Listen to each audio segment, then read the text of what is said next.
5:30 in the AM in Texas. Whew, screen print ain't always good. It ain't always what it's cracked up to be. So I'm just going to talk about it this morning. Hope everybody's doing well. It's early. And y'all know I don't normally get up too early, but Ken had to get up and run a job early this morning. So, in case you're new to the channel, I'm Latonna Robertson, the Lady Print Boss, and I teach people like you how to boss up in your t-shirt business. So, today I want to talk about these pitfalls of screen printing, y'all. Y'all see this job? Y'all see this job right here? When I tell you, sometimes things with printing does not go right, does not go well, does not go the way that you want it to go. So many people now are designing stuff over in Canva, and then they'll save it. Canva is great for doing like digital products. It's great for doing flyers and sales products and advertisements and stuff like that. Not for screen printing art. Not for screen printing art, y'all. So I had to literally recreate this whole design. My whole day yesterday was just drama filled, screen print drama filled. First, it started out with the artwork being bad, and of course, this is a rush order. Sometimes when you start out screen printing, you have to really give yourself time to make sure that you're able to get the orders out. By me printing so long, I really don't ever think about problems or issues that can go on, I'm gonna have to start looking at people's artwork. So I had an order that came through, not realizing that Thursday was the 4th of July, and so I ended up having to do this order. Had to order the shirts last minute, try to get them done. So put in for the ordered the shirts, got the shirts on Thursday, and decided okay I would set the job up. I actually set the job up Thursday on press on um, on the 4th of July, but did not print and was going to print them yesterday morning. So once I did the job and the artwork looked horrible. And I ran the art through Separation Studio, which is a design program. If you can't color separate something, you can run it through Separation Studio. So I ran through Separation Studio. Still very horrible, still very pixelated. So I decided that I was going to manually do the artwork, and you guys probably saw me do that yesterday on live, where I had to go in and recreate the artwork. This is the front of the shirts. They ended up turning out nice. So I had to recreate the artwork. And after recreating the artwork, it should have been easy breezy. But it wasn't. Because sometimes when we switched out our emulsion because we normally use an emulsion called Chroma Blue, and we have a single point light source, UV LED light, and normally burns at about 30 seconds when we're burning screens. I switched over to a product called ProChem ProChem ProChem Blue D Plus because my regular emulsion was out of stock. So I ended up having to get this emulsion, which was supposed to be also a fast curing emulsion. Well, y'all, the problem was that it wasn't a fast curing emulsion. So normally if I switch out emulsions, because I have an emulsion, not an emulsion, I have a density reader uh, there on taped onto the screen burnt unit so I can see if the screen is undercured, overcured, whatever. I burnt the first image, went to wash it out. It washed straight out. I said, oh, let me double this. Doubled the time. It washed straight out. I go back, I look, I say, okay, this burns at 240 light units. Some machines burn, instead of burning at minutes, they burn using what's called light units. Light units, 240 light units would normally burn at around 10 to 12 minutes. Too long. Anyways, went and put it on 240, and it was taking forever to burn. So I went up to 8 minutes on the burn time, still no good burn. Went to, and I'm looking at the exposure calculator, just washing right out. So I'm like, okay, damn. I'm just thinking, okay, I must be missing something. So, anyways, I just kept going along the route, trying to get it to burn. Got that thing up to 20 minutes, still was underexposed. I've never seen anything like it in 24 years. I used to use the cheapest emulsion. So I go back. I'm trying to figure it out, Check my light, put a new light in. Still doesn't, still doesn't burn. Now we're up to 25 minutes for one burn. We're running out of screens because at this point I burnt like 5 or 6 screens. I've been up since like 6 in the morning, 6 or 7 o'clock that morning, and now it's like 4 or 5, and I'm just tired, right? So at some point you say, I'm going to just give the money back. So I just started thinking, okay, you know what? This job right here, I'm going to refund this job and keep it moving. Well, that's what your mind tells you in the beginning. It'll tell you, oh, just refund this. But then you think about that $1,500, and your mind says, I better go ahead and try this one more time. So decided I'll cut some more screens and we'll, you know, give this another go round. So I actually got the screens to a point to where I could work with them, but they're still not dialed in. Still needs to be exposed. Screen printing doesn't always work perfectly like it's supposed to. Sometimes you have problems, sometimes you have issues. Me, I know better than to switch emulsions at the point that I have a new job, not realizing that we were completely out of the old emulsion. Well, we weren't out. It was some in there, but somebody left the bucket and the kind of the lid off. And so I could have gotten like 5 more screens out of it. But when I opened it up, it was like the emulsion's bad. So I didn't, I just went straight to burning and trying to dial in this new emulsion while I'm doing a job, which is a no-no, right? I'm definitely going to take this emulsion back because even I told King yesterday, I said it doesn't even make any sense for me to try to dial it in, because if you're screen printing and you're doing a lot of jobs, 30 minutes, I'm up to like 25 minutes right now. So if I go 30 minutes on a burn time, it's totally unacceptable. You would never make any money, right? Because if you got 4 screens to burn, it takes you 2 hours to burn. No, I need that 30-second burn. So, and GSG unfortunately does not sell the emulsion that I use. I normally use I'm either going to use a Chroma Blue from the Chromaline line. I'm either going to use the Chroma Blue whenever I'm burning, and I'll get a 30-second burn. I love it because it has solids in it and you don't have pinholes with it. I never have any problems. It shows up and it works every single time.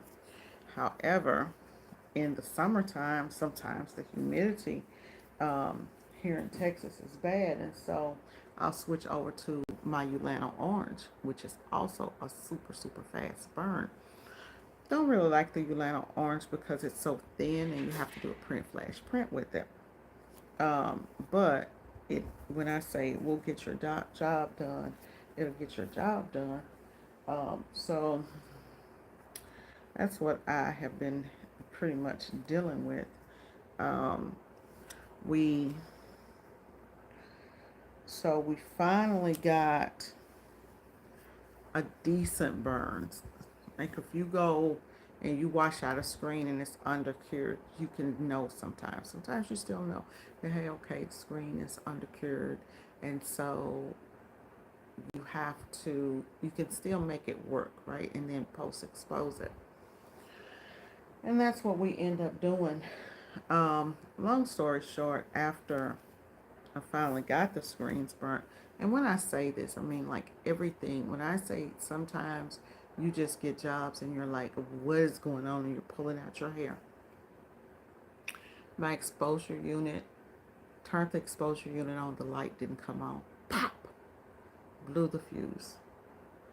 What can you do? No exposure unit, no, you don't have an exposure unit light, you then at that point you're just out of there. Luckily for me, we have a bunch of spare fuses to the side. So at that point I'm like, okay, you put a fuse in here, put the fuse in here. Literally, y'all, equipment breakdown after equipment breakdown after equipment breakdown yesterday. So I take a nap. Because at this point, it's like once you get into a situation to where it's like, okay, this job is just the job from hell, right? And you're just frustrated. The best thing that you could do for your customer and for yourself is to back up and say, okay, let me figure this out. So I did call my client and let them know, hey, because we had talked about the artwork situation. I had pushed the time back. I know I have a soft deadline and then I have a hard deadline on every job that I do, and you should too. So my soft deadline was yesterday 4 p.m. My hard deadline is today 9 a.m. That means they gotta have it by that time. So I pushed the order back, pushed the job back, and called the client. I didn't even call him. I emailed him and let him know. I said, hey, things are moving a little slow today. You know, still working on artwork. Da da da da. And he was pretty cool with it. Told him that I would, as a courtesy, I'll bring the shirts out to you. Da da da da. Y'all know I do that all the time for clients. So, and that kind of puts people off of your back if you have a job, because a lot of times people are like, they want to pick up when it's convenient to them, and it might not be so convenient to you, and you're still working on getting whatever that job is. You're still working on getting that job out, and so that is a large youth. You're still working on getting that job out, and so if you offer to deliver, you know, then especially if you're the one that's slowing the whole progress down, then it will, you know, it'll make your customers a little bit happier, kind of speed things up where kind of takes that rush factor out of it. So, anyways, I went in, honey, and took me a nap, a good old about 2-3 hour nap. Coded some more screens, and because we literally only had I literally had only 4 screens coded. Luckily, we had clean screens, and I didn't have to, do too much as far as that goes. So, coded some more screens, went to sleep, got back up, went back in there, and got back on it, went to burning. Because now I'm like, okay, surely I'm at 20 minutes, so now at 30 minutes, I'm definitely going to do this. And my mindset is like, you need to go ahead and do a step wedge test. But no. I'm like, no, I'm just going to go ahead and do this. So finally got the screens burnt. Y'all, my freaking dryer caught on fire. Well, the dryer didn't catch on fire. The cord to the dryer caught on fire. Now, mind you, first the artwork was bad. Had to go in, totally redo the artwork. Took me a couple of hours. Had issues burning the screens, trying to dial in the emulsion. Then um, the exposure unit would not come on. Had to replace the fuse in that. Then the cord on the dryer sparks and starts catching on fire. I mean, it was like just literally a screen print day from hell. Literally a screen print day from hell yesterday for me. Um, then after replacing the cord, because we always have extras of everything in case anything crazy like that happens. So um, after we replace the power cord, um, started setting up the job. I lined the job, get everything lined up perfectly. I'm like, okay, good. We Gucci with this. I tell him, I say, hey, because I pushed my deadline to 7 p.m. yesterday. And I'm like, okay, honey, I didn't woke up at like 6. We know this not gonna be done that fast. Normally we can get up in an hour, boom, we done. So by 8 o'clock it would have been delivered. I would have left 7, make there 8. It didn't happen. So set up the job. It looks beautiful. Print's beautiful. Everything's perfect. Why did the flash not come on? And this is a job that has has white. You have to lay the white and then lay blue on top of certain pieces in the clouds. When I tell y'all, it was hell. So I'm like, okay, now what am I gonna do? Because my extra flash is in storage. So Ken goes in there again, pulls out another fuse.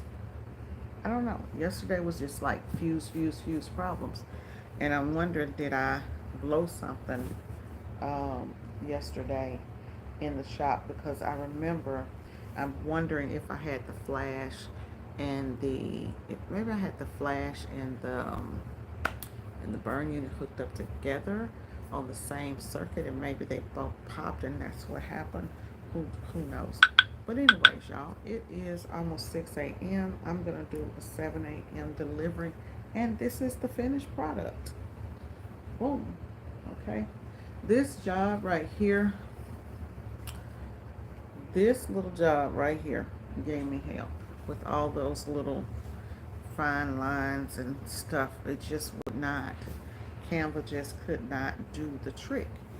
Um, when you do artwork over in Canva and you save that artwork as you go in, you do that artwork, you save that artwork as a PNG, it's not a true PNG. It's just not.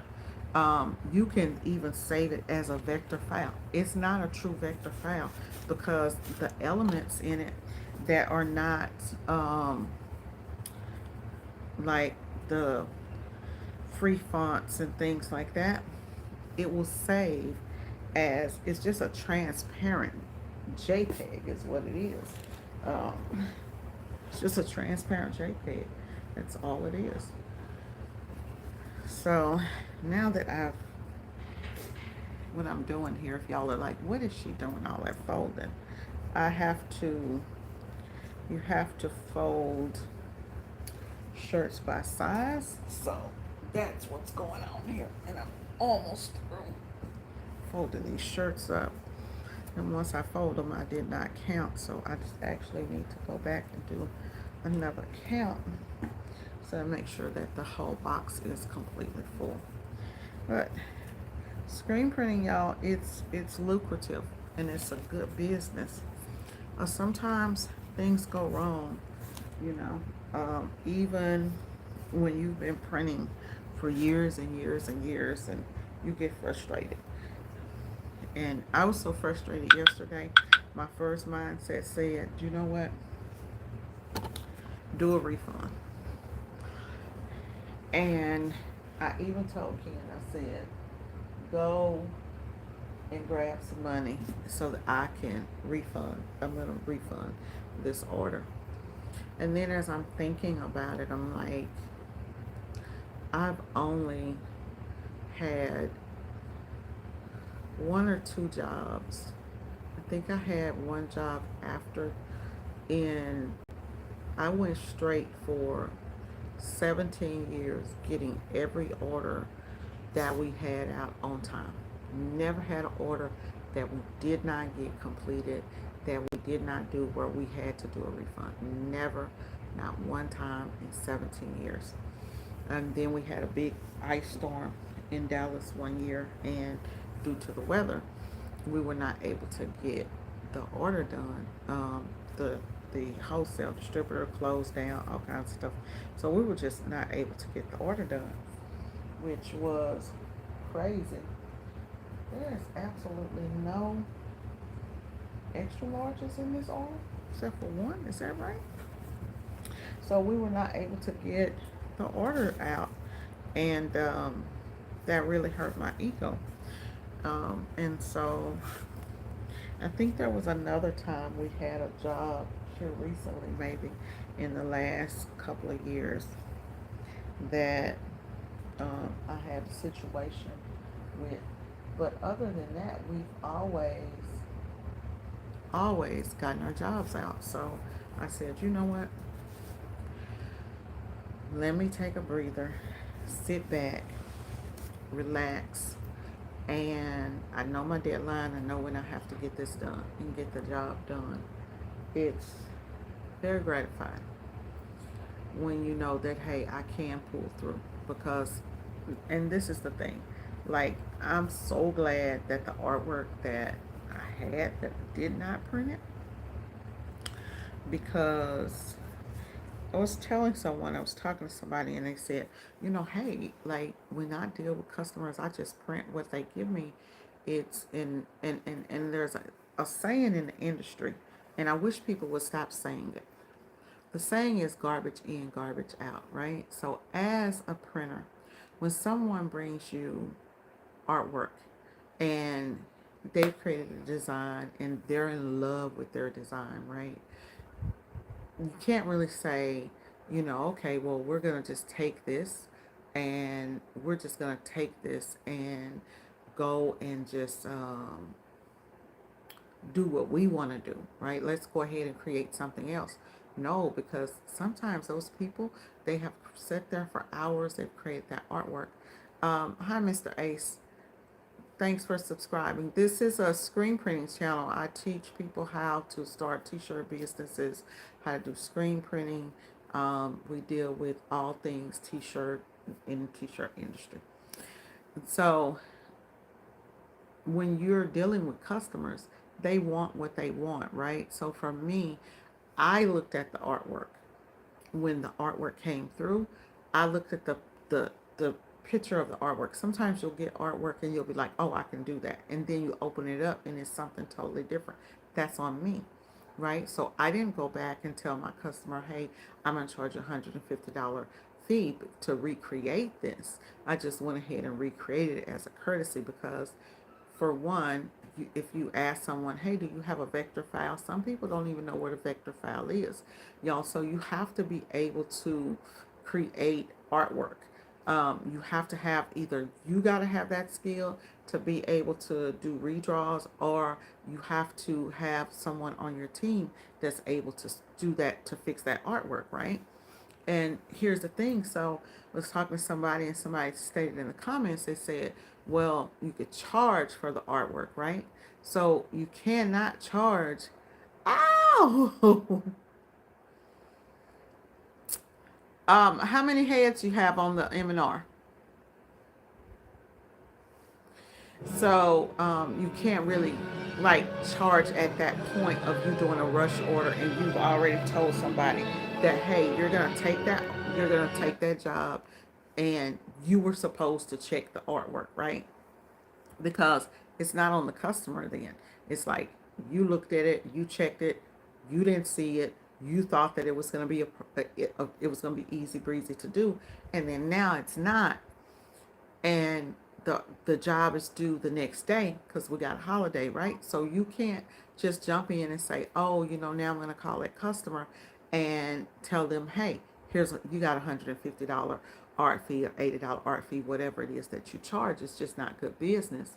And so she said, well, you can charge them on their next order. You can't really do that either, because if you come to me and I quote you, let's say I quote you for a job, and then I do the job and you get the job and you like the job, you like the print, and then you call me back for a reorder of the same job, and I tell you, hey, I've got to charge you an art fee when I didn't charge you an art fee at first, that's an issue, right?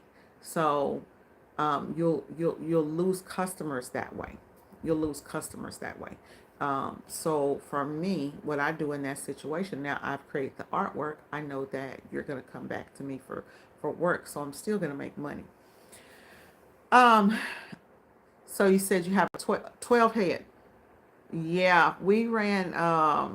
So we had two workhorses, two javelin workhorses that we ran. Just 8 colors, six colors, 8 stations, running off the air compressor, and we had to put our air compressor way in the back. And we tried at one point. We did try at one point to try to like build like a little box around it so it wouldn't be so loud, but it was always loud in the shop. It was just stayed loud.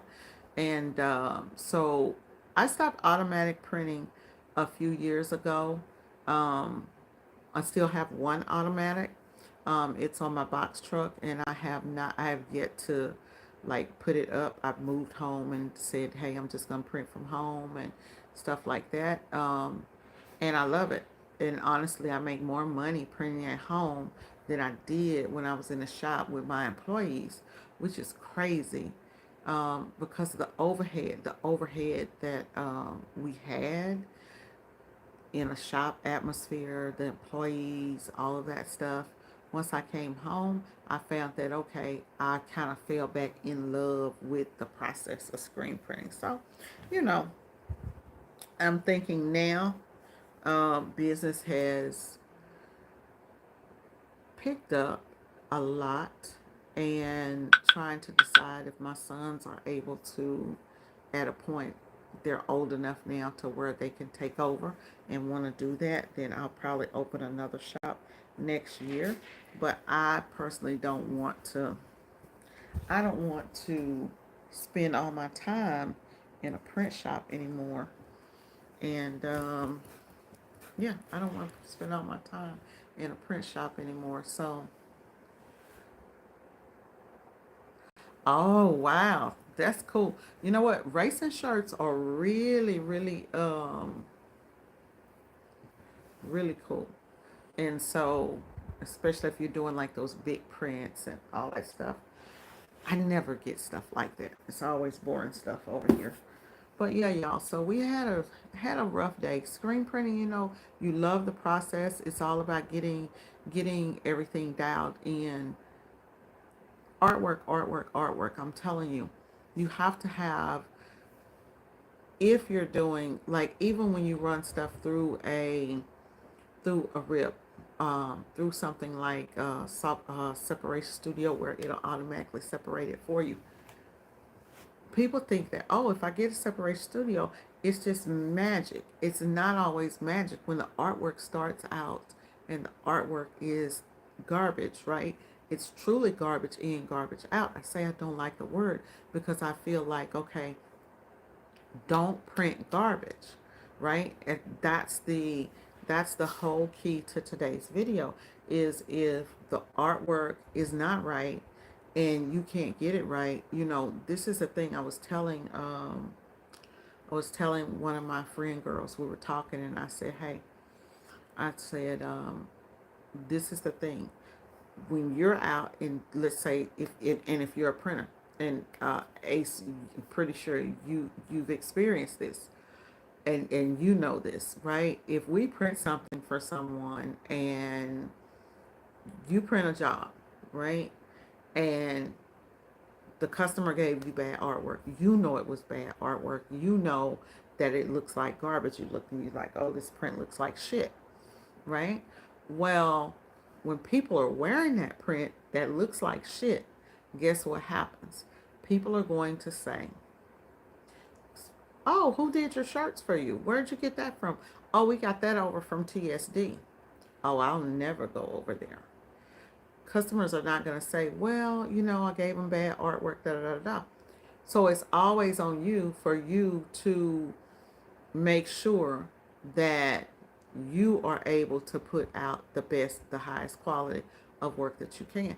And it all starts with the artwork. I don't have to like every job that I print, but I have to, at the end of the day, I have to make sure that it's printed well and that it looks good.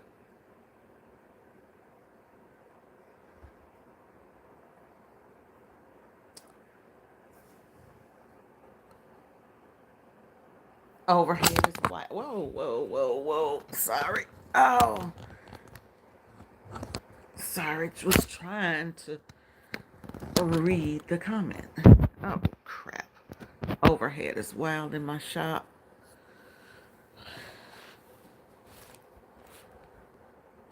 Yeah, we started printing at home and I actually love it. Um, I wish that I had more room. So we have a 2-car garage, and that's where we print it. The biggest problem with us moving home and starting to print from home, our biggest problem has been our biggest problem has been that dealing with like regular people, not like our work. So our companies fully understand. Sometimes you deal with people that are like, hey, you're not a real business. I'm like, I've been printing 24 years. You can go and look me up. You looking on Google, you're looking on, and so those people are probably really not my customer, right? um, it becomes an issue. So for us, anything over $500, we're going to just deliver it for free. People don't want to pay shipping. People do not want to pay shipping, y'all. And so if you work from home, you better add that shipping cost into your price. Um, per piece. So let's say if it's $7 a shirt, it better be $7.50 a shirt, because you got to add up that for that shipping cost, because people do not want to pay shipping. They want it, and so I specialize just in the local market. 15 miles from me, that's what I specialize in. Um, and even though 15 miles from downtown Dallas, I'm no longer located in Dallas. I'm out in Rockwall, but 15 minutes from downtown is what I tell everybody. And so that's my area that I pretty much service. Now, of course, I service everywhere else, but if you're 15 minutes from Dallas, we'll service you. But yeah, that registration, it can be hard. Um, Dialing it in, um, on the, and so so what we would do is we would dial in on our manual, do our test, and then move it to our auto. Um, but yeah, that was one of the biggest things with running the autos, is that the registration, for me, I'm dealing with bigger screens. Um, I was lucky to find a guy who was like the king of the Joblins, and he's retired now. And I ended up calling this guy. He was like, "Hey, I'm out here. I'm on a boat. I'm fishing now." He told me how to make sure, how to get my squeegees running, how to get my stuff going, and we were cranking out beautiful, beautiful whites. Um, and I just got tired, and said, "Hey," because I was there from 8 in the morning, 1, 2 o'clock, just tired, and so that was end up moving home. Actually, I just retired for a second, but then the city kept calling me, and they were like, "No, we're coming to your house, get shirts done." So that's what we started doing, and customers just automatically just started like, "Hey, we want you to do it. We don't care if you're at home," and so clients were still coming, and we started at home. So now we're in the two-car garage, and we could actually put um, a small automatic in there, right? But what are you gonna do? You gotta have. Was talking to a colleague, and I said, well, you could put ideally, I could put the automatic in there. It's about 12 by 12. However, then you still have to have your commercial dryer, right? You can't run a manual dryer with the automatic because it's not gonna keep up with the auto. So now, just kind of thinking what to do. And my goal is to buy some property and put maybe, I have a 30-foot building that I purchased and we broke it down and we never got to put it back up. So I have a 30-foot, it's a 20 by 30-foot um, metal building. And so, got to have some land to put that on though, right? So, space is the worst.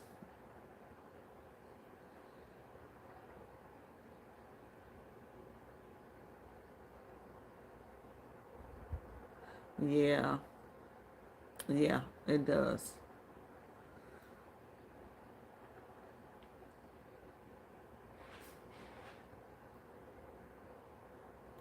Oh yeah, oh yeah.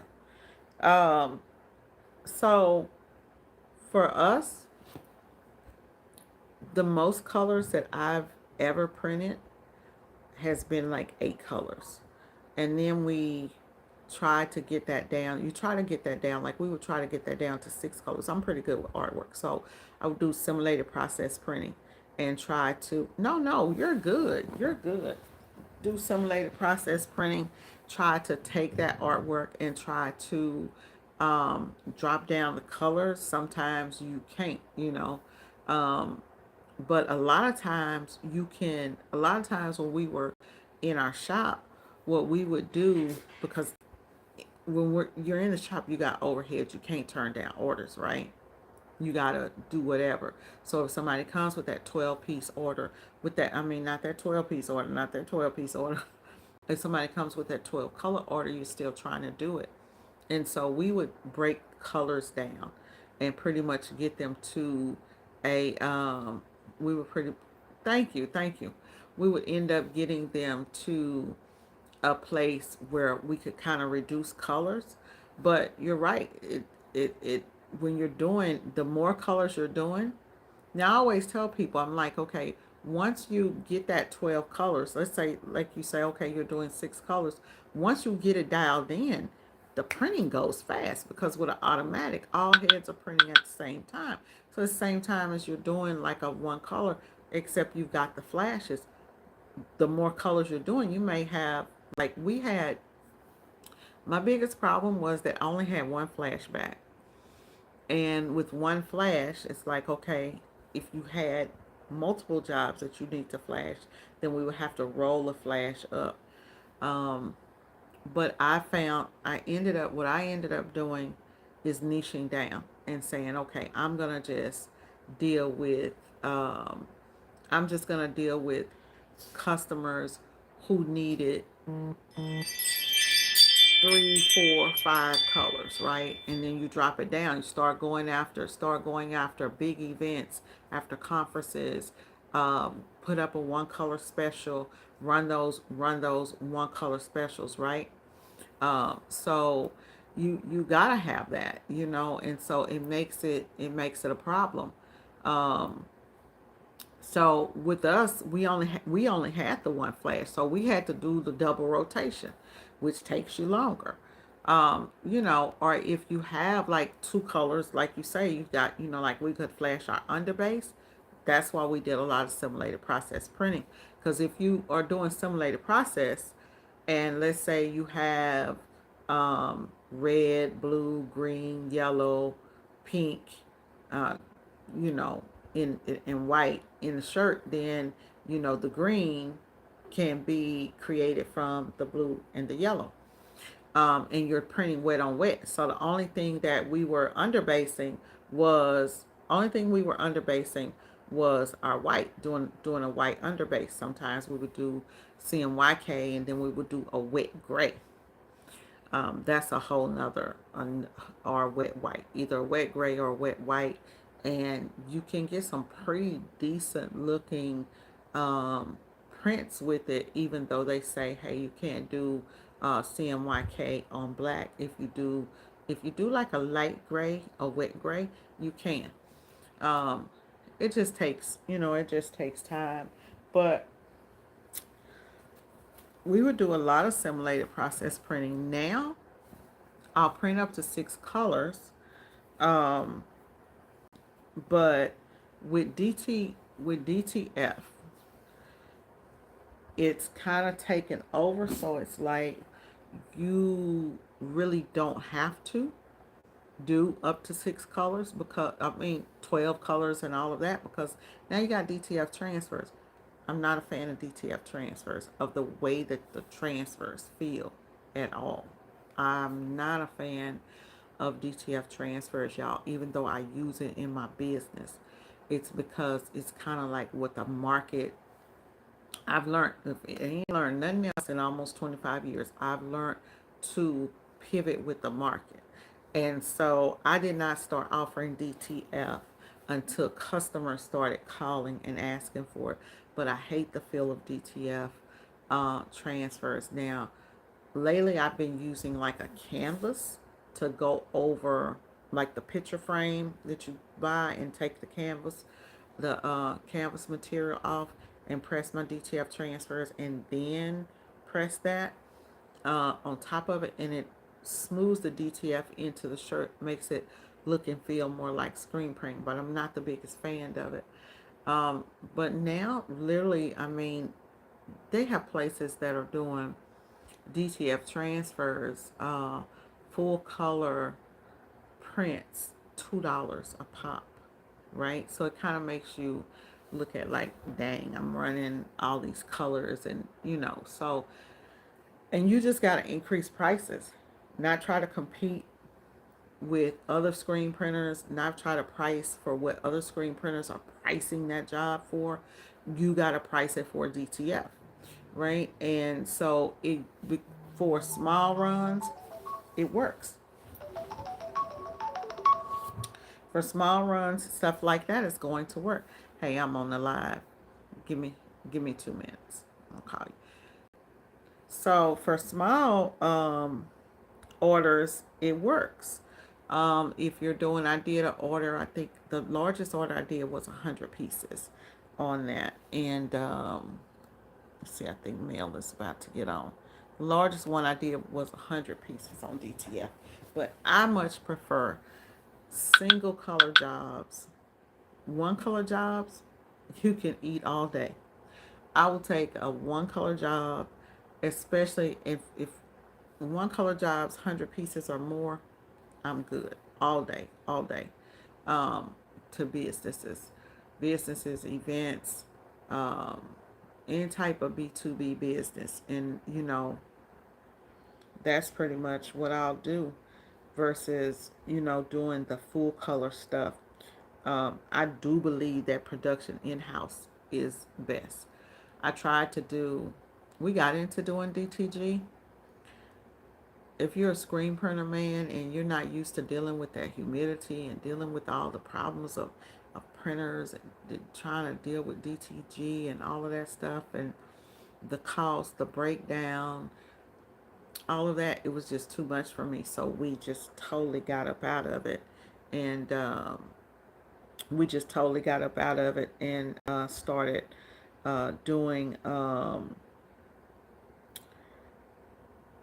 just started ordering it, partnered with somebody where we could order it. So only thing that we print right now in house is screen printing. That's all we do is screen printing, and screen printing. We do a little bit of sublimation. Everything else is outsourced. DTF is outsourced um, for things that we can't screen print. And then we offer embroidery. I have a lady that does embroidery, so she does that outsourced.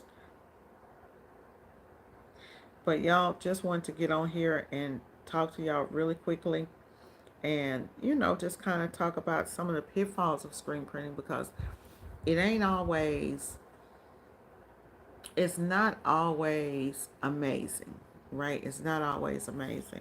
Sometimes it's a headache, and sometimes you go through some things trying to get jobs done.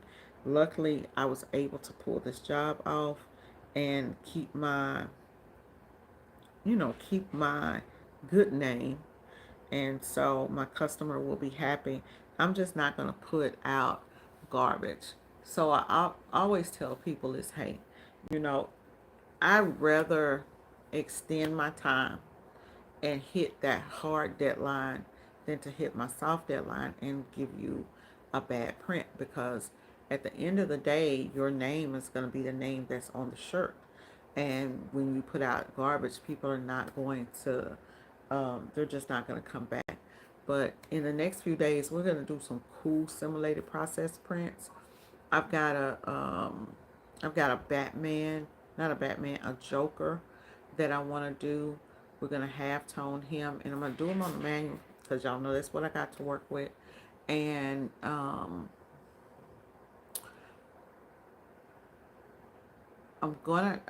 was gonna do it for Bosscation. I'm still gonna, I think I am going to do that design for Bosscation. But right now, guys, let me go ahead and throw my pitch.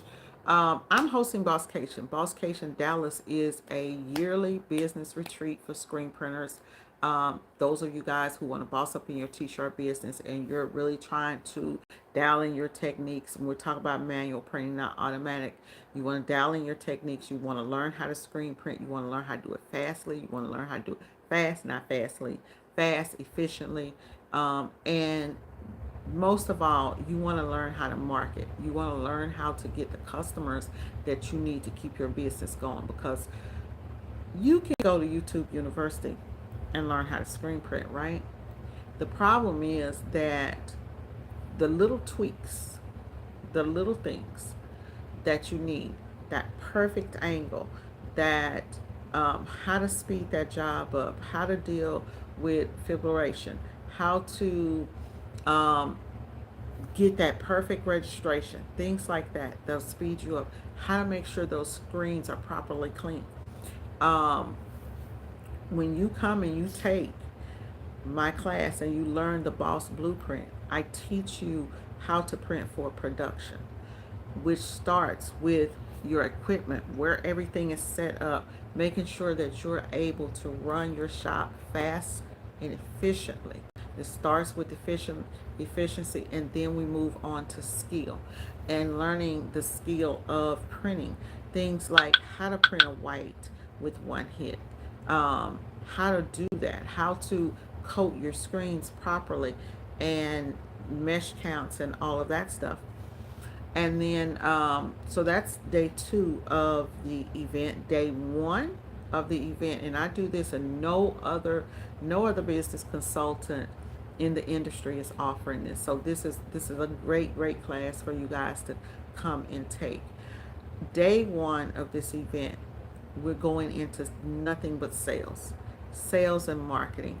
We're going to start out with figuring out who you are as a brand, finding the 7 key steps to building your brand, right? And unless you know who you are as a brand, you're not going to know who your customer is. So once you figure out who you are as a brand, you have your brand story, you have your brand colors. Now you know who your customer is. Now you're ready to target your customer. We're going to go right on into targeting customers.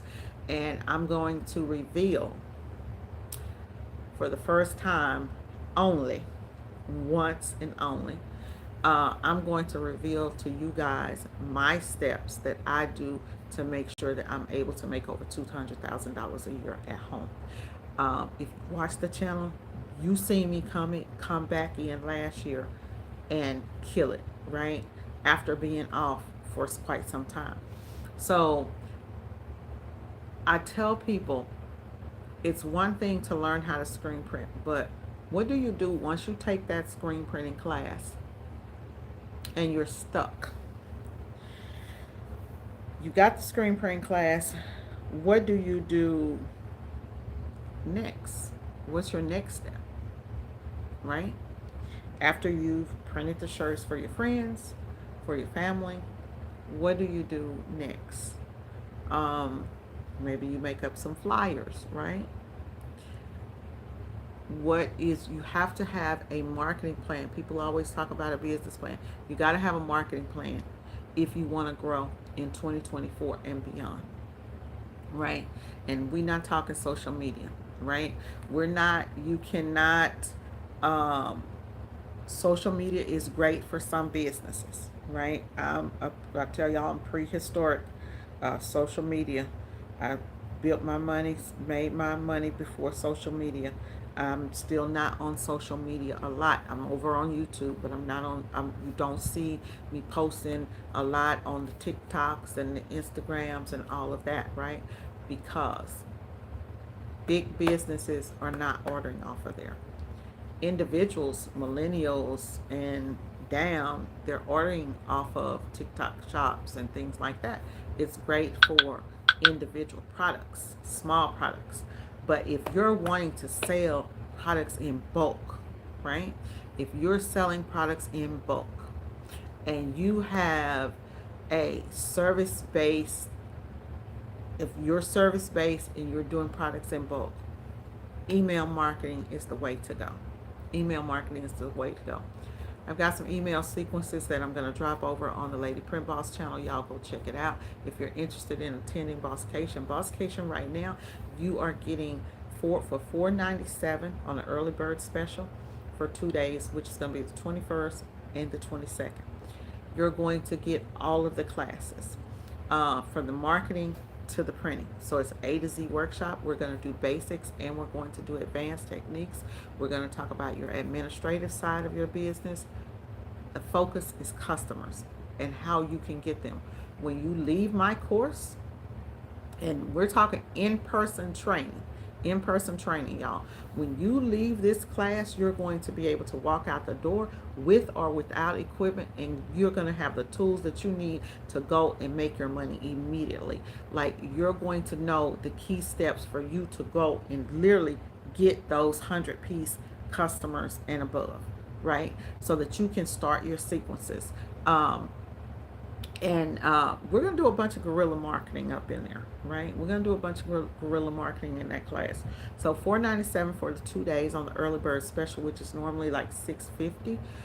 That special is going to be available until the end of the month. Go over to ladyprintboss.com and make sure that y'all click on that and get more information if you're interested in that. Lastly, so we're going to be staying at $1 million estate. If you want to stay at the estate with me and check in with me, um, I have 5 rooms available in this state, and that is, I believe, on early bird special, it's $1,097 to stay there at the facility. Those people who are staying there at the facility are going to get some extra treats, perks, and the day before the event. So you're going to be able to check in on the 20th and check out on the 23rd for my VIPs. I've got some things planned. Y'all know I always bring it. So anyways, I'm going to get off of here because it's about time for me to go and deliver these shirts. See y'all soon. Bye-bye. LadyPrintBoss.com. Go check it out.